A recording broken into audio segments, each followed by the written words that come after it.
It's not like gourmands stand there when they're planning trips and flip a coin and say heads Parma, tails Aberdeen. That's not the reputation that Scotland has.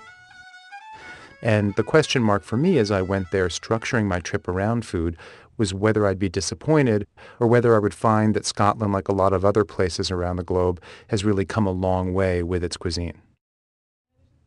The first place in the Highlands where I and my traveling partner stopped was a town called Dornoch. We went to a small inn called Two Quail. We had a beef fillet in a red wine reduction. It's the kind of thing you might have anywhere.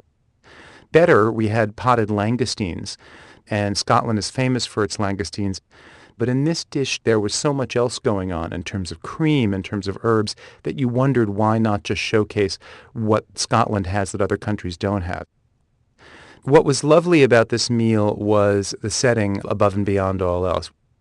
The owners of it include the chef, and you get a lot of personal attention. You're eating in a dining room with just a few other diners, almost as if you'd been invited to a dinner party in someone's home.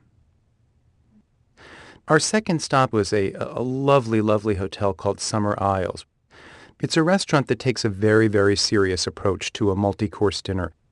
When you're in your room before dinner time, in fact, someone will call and ask if you've looked at the list of wines. We chose a red wine. It was decanted on our table when we got there, and it was a sign of all the kind of formal trappings of elegance that the restaurant observes. Beyond that, there was a mix of dishes.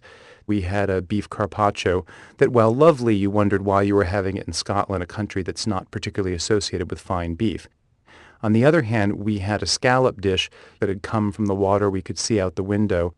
And you can really taste that sort of thing. The scallops were fresh, they were flavorful, and it was an example of eating something close to the source in a way that's very pleasurable.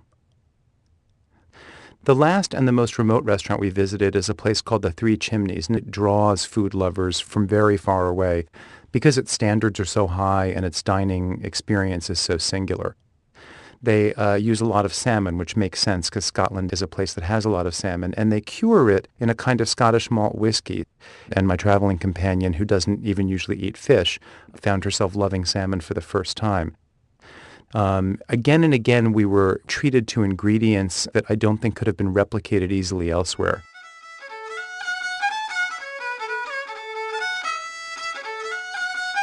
As much as I enjoyed these restaurants, what really made them and the trip memorable was the context in which they fell. The Highlands of Scotland are about as beautiful an area of land and sea as you can find on this globe. And the fact that you can also have some lovely dinners while doing so makes it a pretty irresistible destination.